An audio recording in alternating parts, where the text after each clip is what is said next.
Hello, good evening to all of you. चलिए आज हम लोग बचे हुए न्यूमेरिकल इंटीग्रेशन के कुछ क्वेश्चन आप लोगों के सामने डिस्कस करने जा रहे हैं। तो देख लीजिए, एक क्वेश्चन दिया है समलंबी नियम के प्रयोग द्वारा n बराबर 6 के लिए integration of 0 to 1 plus x dx का सन्निकट मान ज्ञात करो। ठीक है, तो देखते हैं हम लोग सोल्यूशन। सबसे पहले उसी प्रोसेस से सबसे पहले तो देखिए h निकालते हैं। h निकालने के लिए क्या करना होता है, फार्मूला होता है आपका b माइनस ए अपान एच। b क्या होती है, अपर लिमिट जो कि 1 दिया है, सॉरी n होगा, और अपर लिमिट 0 अपान n। इन क्वेश्चन में 6 दिया है, तो यहाँ पर से क्या हो जाएगा 1/6 जो कि h की वैल्यू आई है। अब आपको पता है इसकी सहायता से हम लोग x फाइंड करते हैं। x फाइंड करने के लिए फार्मूला क्या होता है, x0 फाइंड करेंगे यानी a हमारा क्या है 0 दिया है। ठीक है, तो 0 रखेंगे तो x0 हमारा 0 आ जाएगा। ठीक है, तो इसी प्रकार से x0 की सहायता से y0 निकालेंगे। y0 निकालने के लिए हम लोग क्या यूज़ करेंगे, फंक्शन आपका जो भी दिया होता है f of x equal to 1/1 plus x. ठीक है, फंक्शन जो हमारा दिया है इसको हम लोग f of x equal to या y equal to 1/1 plus x लिख सकते हैं। ठीक है, तो हमारा जो ये फंक्शन दिया है इसके अकॉर्डिंग हम लोग y ज्ञात करेंगे। तो अब y0 निकालने के लिए इसी फंक्शन पे ही रखेंगे 1/1 प्लस x0। ठीक है, और x0 हमारा कितना आया है 0, तो यहाँ पर से क्या होगा 1/1 प्लस 0 मीन्स 0 आ जाएगा, सॉरी 1। ठीक है, तो इसी प्रकार से अब निकालेंगे x1 क्या होगा आपका a प्लस h। एक एक h आप ऐड करते जाएंगे, x1 x2 x3 निकलते रहेंगे। ठीक है, अब a हमारा 0 है, h की वैल्यू 1/6 आई है आपके पास 1/6, तो यहाँ पर से आपका x1 आ गया 1/6। इसी तरह से फिर y1 निकालेंगे, यहाँ पर फार्मूला 1/1 प्लस x1। अब x1 की वैल्यू 1/6 यहाँ पर पुटअप करेंगे 1/1 प्लस 1/6। 6 इस 1 के साथ एलसीएम लेंगे 6 हो जाएगा, और ये 6 ऊपर पहुँच जाएगा तो 6/7 बचेगा। ठीक है, इसको सॉल्व करेंगे 0.85। ठीक है, इतना मिलेगा आपको। अब फिर निकालेंगे हम लोग x2 क्या होगा a प्लस 2h। a हमारा फिर से 0 होगा, 2h की वैल्यू 1/6, यहाँ सॉल्व करने पर आपको 1/3 मिलेगा, जिससे हम लोग फिर निकालेंगे y2। तो y2 यहाँ पर निकलेगा 1/1 प्लस x2 की वैल्यू जो निकाला आपने 1/3, फिर से यहाँ पुट करेंगे 1/1 प्लस 1/3। इस 3 का एलसीएम लेंगे 1 के साथ 3, और ये 1 4 हो जाएगा, और ये 3 ऊपर पहुँचेगा। ठीक है, 3/4 रहा। 3/4 को सॉल्व करेंगे 1/4 0.25 होता है, 3 से मल्टीप्लाई कर देंगे तो 0.75 हो जाएगा। फिर निकालेंगे हम लोग x3, a प्लस 3h यानी 0 प्लस 3/6 मीन्स 1/2 मिलेगा आपको। ठीक है, फिर y3 निकालेंगे 1/1 प्लस x3 करना होगा। अब x3 की वैल्यू 1/2 है, इसलिए यहाँ रखेंगे 1/1 प्लस 1/2। इसको सॉल्व करेंगे 2 यहाँ आएगा और ये 2 सबसे ऊपर पहुँच जाएगा, तो क्या बचेगा आपका 2/3। 1/3 0.33 होता है, तो 2/3 0.66 हो जाएगा, उसका डबल। फिर निकालेंगे हम लोग x4, a प्लस 4h यानी 0 प्लस 4/6 मीन्स 2/3 बचेगा आपका। ठीक है, तो यहाँ पर से हम लोग y4 ज्ञात करेंगे, जो कि आपका क्या होगा 1/1 प्लस x4। ठीक है, तो यहाँ से निकालेंगे 1/1 प्लस 2/3। 3 इसके साथ एलसीएम होगा, और ये 3 ओवर पहुँच जाएगा, तो कितना हो जाएगा आपका 3/5। ठीक है, अब 1/5 20% होता है, 3 से गुणा है 60% हो गया, यानी 0.60। ठीक है, फिर निकालेंगे हम लोग x5, a प्लस 5h। ठीक है, a प्लस 5h करेंगे यानी 0 प्लस 5/6, तो ये 5/6 ही रहेगा। फिर यहाँ से y5 निकालेंगे, तो यहाँ पर से मिलेगा 1/1 प्लस x5।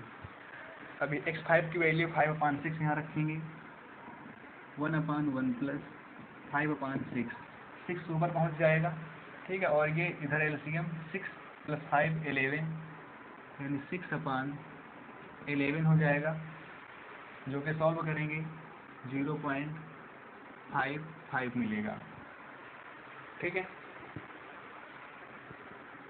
54। x6 निकालेंगे, x6 के लिए a + 6h लगाएंगे, यानी 0 + 6/6, तो यहाँ पर 1 मिल जाएगा। आपसे हमने बताया था पिछले क्वेश्चन में कि हम लोग तब तक ये प्रोसेस आगे जारी रखते हैं जब तक हमको अपर लिमिट ना मिल जाए। लोअर लिमिट यहाँ 0 से शुरू करते हैं और अपर लिमिट यहाँ मिल जानी चाहिए, उसी जगह से प्रोसेस रोक दी जाएगी, ठीक है, वरना आगे हम लोग बढ़ाते रहेंगे। तो x6 पे हमारा 1 मिला है, जो कि अपर लिमिट थी क्वेश्चन की, तो यहाँ पर ये मिल चुका है, इसलिए x6 से ही रुक जाएगी प्रोसेस। तो यहाँ पर y6 भी निकाल देंगे, 1/1 + x6, यानी 1/1 + 1 मीन्स 1/2 आ जाएगा। सॉल्व करेंगे 0.50, ठीक है। अब ये आपके पास सारी एंट्रियाँ मिल चुकी हैं। अब आपको समलंबी नियम से बताना है, ठीक है, ट्रेपेजॉइडल रूल बोलते हैं। एरिया आपको ज्ञात करना है समलंबी नियम से। सूत्र होगा h 1/2 फर्स्ट प्लस लास्ट बोलें, या y1 + yn-1 बोलें, सॉरी yn, ठीक है। y0 से स्टार्ट होता है, y0 + yn। बाकी जितने ही बचे हुए टर्म्स होंगे सारे एक साथ लिख दिए जाएंगे। बाकी बचे हुए टर्म्स क्या होंगे, y1, y2, y3, y4, कहाँ तक होंगे, yn-1 तक, ठीक है, क्योंकि yn हम यहाँ यूज कर चुके हैं सबसे लास्ट टर्म, तो बाकी के बचे हुए सारे टर्म्स एक साथ लिख दिए जाते हैं। अब h की वैल्यू हमारे पास कितनी आएगी, यहाँ पर 1/6 पुट कर देंगे, यहाँ से 1/2, y0 जो कि हमारे पास 1 मिला हुआ है, प्लस yn यानी सबसे लास्ट वाला टर्म 0.50 है, 0.50 प्लस यहाँ बाकी बचे हुए सारे टर्म्स को लिख देंगे। ये यूज हो चुका है और ये यूज हो चुका है, बाकी बचे हुए टर्म्स होंगे आपके ये इस तरह से, ठीक है, y1, y2, y3, y4, y5 तक के टर्म्स। यहाँ पर सारी एंट्रियाँ लिख के यहाँ चालू करेंगे, 0.85, 0.85, 0.75 प्लस 0.66 प्लस 0.60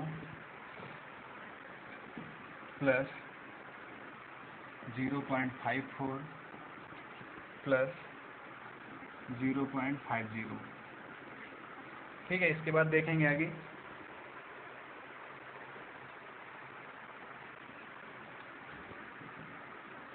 यहाँ से 1/6, 1/2 है, इनको ऐड करेंगे,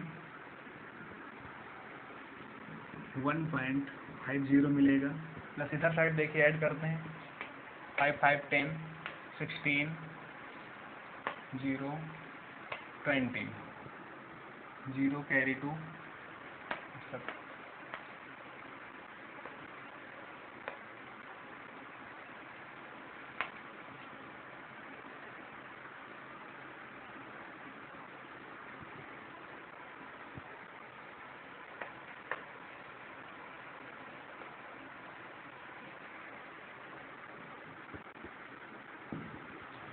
3.90 मिलेगा आपका, ठीक है। इसको सॉल्व करेंगे, जो भी आपका आएगा आंसर आ जाएगा, ठीक है, वर्ग मीटर में।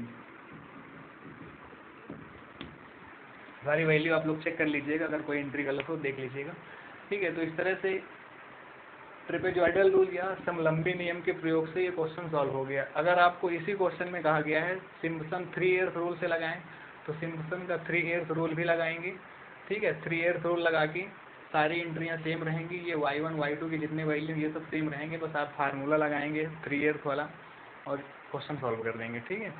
तो आगे डिस्कस करते हैं हम लोग नया क्वेश्चन।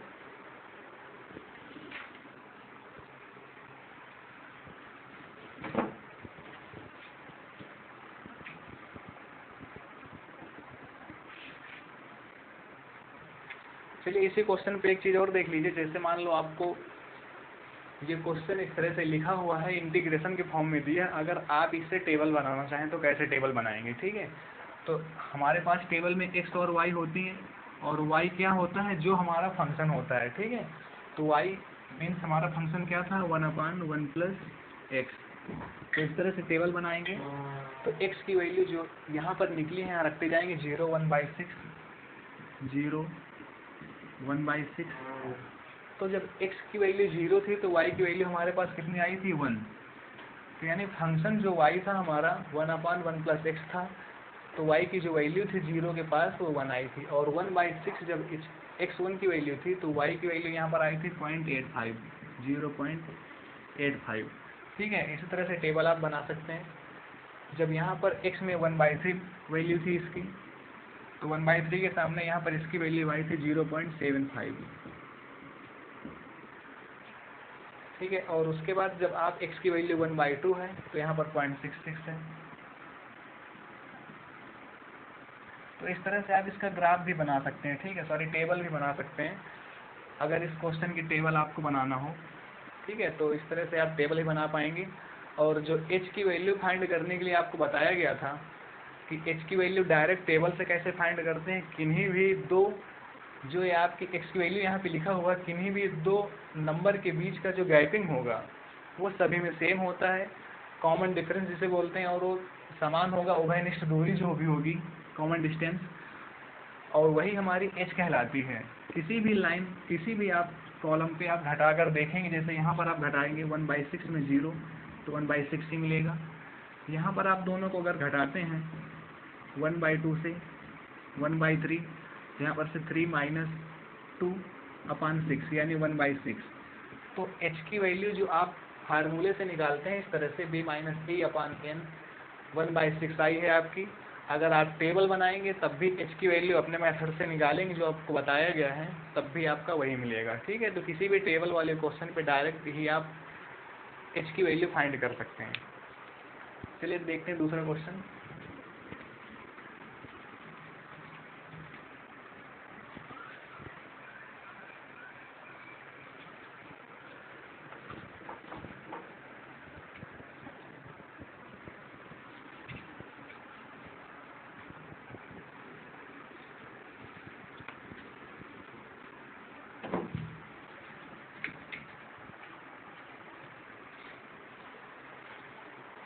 अगला क्वेश्चन आपके लिए दिया है, एक मोटरसाइकिल का वेग किलोमीटर प्रति मिनट में, जो कि विरामावस्था से चलकर निश्चित समय अंतरालों t मिनट पर निम्नवत है। आपको टेबल दी गई है। जब मोटरसाइकिल दूसरे सेकंड पे होती है तो उसका वेग 10 किलोमीटर प्रति मिनट होता है, और जब चौथे सेकंड पर पहुंचती है मोटरसाइकिल तो उसका वेग 18 किलोमीटर प्रति मिनट हो जाता है। इसी तरह से जब वो 20वें सेकंड पे पहुंचती है तो उसका वेग 0 हो जाता है, यानी फिर से रुक जाती है, ठीक है। और 18वें सेकंड पे होती है तो बिल्कुल रुकने की पोजीशन पे होती है, और उसका वेग 2 किलोमीटर प्रति मिनट होता है। तो हम लोग यहाँ से स्टार्ट करते हैं। और क्वेश्चन में एक चीज़ आपको ध्यान देना है, कहा गया है मोटरसाइकिल का वेग जो कि विरामावस्था से चलकर, अगर मोटरसाइकिल या कोई भी चीज़ विरामावस्था से चल रही है तो उसका जिस स्थान से चलना उसने शुरू किया होगा वहाँ पे तो उसका समय 0 रहा होगा, ठीक है। तो यहाँ पर एक आपको एंट्री खुद से करनी है, विरामावस्था मतलब जब वो खड़ी हुई होगी तो उसका समय भी 0 होगा और उसका वेग भी 0 होगा, ठीक है। तो पहले सेकंड में, सॉरी चलने के पहले जब विरामावस्था पे रही होगी तब उसका समय 0 रहा होगा और उसका वेग भी 0 रहा होगा। 0 से दूसरे सेकंड पर जब वो पहुंची होगी तब उसका वेग 0 से 10 हो चुका होगा, ठीक है। तो आपसे क्वेश्चन पूछा गया है 1/3 नियम के द्वारा 20 मिनट में चली गई दूरी ज्ञात करो। अब इस क्वेश्चन से दूरी आप कैसे ज्ञात करेंगे, आपको यहाँ पर समय दिया है और वेग दिया है। तो आपको पता है, शायद आपने फिजिक्स में ही पढ़ा होगा, अगर किसी दूरी की इक्वेशन को, जैसे s डिस्टेंस होती है, डिफरेंशिएट कर देते हैं टाइम के सापेक्ष में तो आपको वेग मिल जाता है, ठीक है। और अगर वेग की इक्वेशन को टाइम के सापेक्ष में डिफरेंशिएट कर देते हैं तो एक्सेलरेशन यानी त्वरण मिल जाता है। तो उसी प्रकार से अगर हम वेग को इंटीग्रेट कर देंगे तो डिस्टेंस मिल जाएगा, और एक्सेलरेशन को इंटीग्रेट यानी समाकलित कर देंगे तो वेग मिल जाएगा, क्योंकि डिफरेंशिएशन इंटीग्रेशन एक दूसरे के अपोजिट होते हैं, ठीक है। जिस चीज़ को डिफरेंशिएशन करने पर इधर का पार्ट मिलेगा, अगर इधर साइड से हम इंटीग्रेशन कर दें तो इधर का पार्ट मिल जाएगा। तो यहाँ पर अगर हम लोग वेग को समाकलित कर दें तो दूरी मिल जाएगी, यही कहने का मतलब हुआ, ठीक है। यानी जो वेग हमारा है इसको समय के सापेक्ष अगर हम समाकलित कर देंगे तो हमारी डिस्टेंस मिल जाएगी, ठीक है। जिस प्रकार से दूरी को समय के सापेक्ष अवकलन करने पर वेग मिलता है, तो वेग को समय के सापेक्ष अगर समाकलन कर देंगे तो दूरी मिल जाएगी। और जो ये इंटीग्रेशन की लिमिट्स होंगी, लिमिट क्या होंगी, जब आपकी बाइक चलना स्टार्ट की थी तो वहाँ पर विरामावस्था में ही, यहाँ पे वर्ड लिखा हुआ है विरामावस्था, ध्यान रखना है, विरामावस्था में 0 था समय उसका, तो समय 0 होगा और अधिकतम 20वें सेकंड तक ज्ञात करना है, तो इसकी लिमिट क्या हो जाएगी 0 से 20, ठीक है। 0 से 20 v dt सॉल्व करेंगे तो s यानी डिस्टेंस आपको मिल जाएगी, ठीक है। तो सभी क्वेश्चन की तरह ये भी सॉल्व होगा। अब आपको यहाँ पर से v तो दिया ही है, v dt सॉल्व करेंगे, लिमिट आपको समझ में आ चुकी है, 0 से 20 रखेंगे तो डिस्टेंस निकल आएगी। अब स्टार्ट करते हैं। सबसे पहले एच निकालना है आपको, ठीक है। एच आप चाहें तो फार्मूला से निकाल लें या डायरेक्ट जो मेथड आपको बताया गया है उससे भी आप निकाल सकते हैं, ठीक है। फार्मूले से कैसे निकालेंगे, फार्मूला हमारा होता है b माइनस ए अपान एन, ठीक है। b क्या है, अपर लिमिट मीन्स 20, a क्या है लोअर लिमिट मीन्स 0, और इन क्या होती है भागों की संख्या, और कितने भाग इसमें बने हुए हैं, जैसे इस जगह से इस जगह तक जाने में पहला भाग हुआ, ठीक है, और यहाँ से यहाँ तक आने में दूसरा भाग हुआ, और यहाँ से यहाँ तक में तीसरा भाग हुआ। इसी तरह से ये चौथा भाग, ये लाइन चौथे भाग, ये पांचवा भाग, ये छठा, सातवां, आठवां, नौवां और ये 10वां, ठीक है। तो टोटल 10 भाग आपके बनेंगे। तो इनकी वैल्यू यहाँ 10 रखेंगे, सॉरी 10 रखेंगे, 20/10 सॉल्व करेंगे तो 2 मिल जाएगा, ठीक है आपको।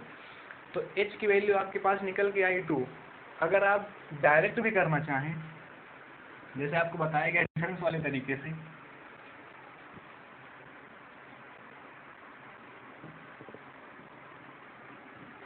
ठीक है।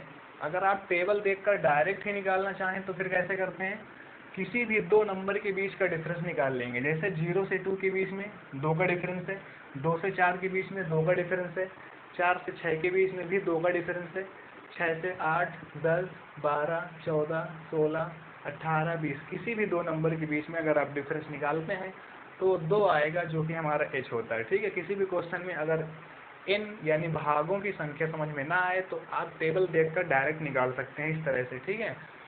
h क्या होता है, किसी भी दो नंबर के बीच का डिफरेंस होता है, जितना डिफरेंस होगा वही आपका h कहलाएगा। तो सबसे पहले यहाँ पर फिर से हम लोग क्या सॉल्व करेंगे, आपको h मिल चुका है, ठीक है। और यहाँ पर से जो ये नीचे हमारी एंट्रियाँ लिखी हुई हैं यही हमारी y1 y2 कहलाएंगी, ठीक है। तो हम लोग सिम्पसन 1/3 रूल से ज्ञात करेंगे, तो यहाँ इसको y1 करेंगे, ये y2 होगा, ये y3, ये y4, y5, y6, y7, y8, y9, y10, y11, ठीक है। तो 11 एंट्रियाँ हैं आपके पास। देखेंगे सिम्पसन 1/3 रूल से एरिया निकालने के लिए h/3 first plus last plus 2 of odd 4 of even, ये तो आपका फार्मूला रहा, ठीक है। तो हम लोग odd sum of odd numbers count कर लेंगे हम लोग, तो देखते हैं सम ऑफ ऑड टर्म्स, सभी विषम टर्म्स जितने भी आएंगे उनका सम कितना होगा। अब विषम टर्म्स हमारे पास क्या होंगे, यहाँ पर देखें y1 जो कि विषम है और y11 ये भी विषम है, लेकिन यहाँ पर फर्स्ट और लास्ट में यूज हो चुका होगा, तो आपको बताया गया था जो एक बार यूज हो गया हो दोबारा उसे यूज नहीं करना। तो y3 से स्टार्ट होगा, y3, y5, y7, y9, y3, y5, y7, y9, ठीक है। देखते हैं इन सभी की वैल्यू रखते हैं। y3 की वैल्यू आपके पास 18 दिया है, y5 आपके पास 29 है, y7 20 है और y9 5 है। ऐड कर लेंगे 72 मिलेगा इधर से, ठीक है, इधर साइड में लिख दीजिए 72। आगे लिखेंगे sum of even terms. Even terms का सम करेंगे तो y2 से लेकर के y10 तक हमारे सारे इवन टर्म्स होंगे, यानी y2, y4, y6, y8, y10, ठीक है। सभी की वैल्यू पुट करेंगे। y2 की value 10, y4 25, y6 32, y8 11, y2 y10 है 2 आपका 2 1 3 3 2 5 10 1 3 4 6 7 8, ठीक है। तो ये आपका सम ऑफ इवन टर्म्स की वैल्यू 80 आई है और सम ऑफ ऑड टर्म्स की वैल्यू 72 है। अब आप रूल लगाएंगे सिम्पसन 1/3 रूल, जो कि आपके सामने लिख दिया गया है। सारी वैल्यू आपको पुटअप करना है। a equal to h/3, h आपका कितना निकला हुआ है 2, क्या मिलेगा 2/3, फर्स्ट प्लस लास्ट, फर्स्ट है आपका 0, यहाँ पर देखिए फर्स्ट एंट्री y1 0 है और y11 लास्ट एंट्री भी आपकी 0 है, प्लस 2 ऑफ ऑड टर्म्स का सम कितना आया है 72, प्लस 4 ऑफ इवन टर्म्स का सम आया है आपके पास 80, 2/3 यहाँ काउंट करेंगे 144, इसके बाद आप इसको सॉल्व करेंगे, जो भी आपके आएगी डिस्टेंस आ जाएगी किलोमीटर में, ठीक है। तो ये रहा आपका क्वेश्चन, इनको ऐड करके 2 से मल्टीप्लाई करके 3 से डिवाइड कर देंगे, ठीक है। तो जो भी आपकी डिस्टेंस आएगी किलोमीटर में डिस्टेंस निकल आएगी। सॉरी, यहाँ पर हम डिस्टेंस के लिए फार्मूला लगा रहे हैं, डिस्टेंस या एस लिख देंगे। अब देखते हैं इसी क्वेश्चन में आपको अगर सिम्पसन 3/8 रूल से भी बताना हो, ठीक है। ये तो रहा आपका सिम्पसन 1/3 रूल से। एच की वैल्यू आपके पास कोई चेंजमेंट नहीं होगा, लेकिन जो आपने एंट्री वाई की किया है ये सब चेंज हो जाएंगे, ठीक है।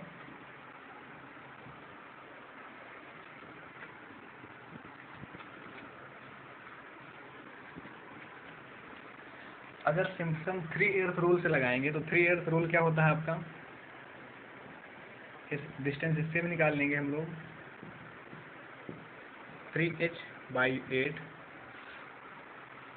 यहाँ पर भी आपका y0 प्लस yn लिखते हैं, प्लस 2 ऑफ मल्टीपल ऑफ 3, जो 3 से मल्टीपल वाले टर्म्स वो लिखे जाएंगे। तो सबसे पहले यहाँ पे नंबरिंग करेंगे y0, y1, y2, y3, y4, y5, y6, y7, y8, y9, y10।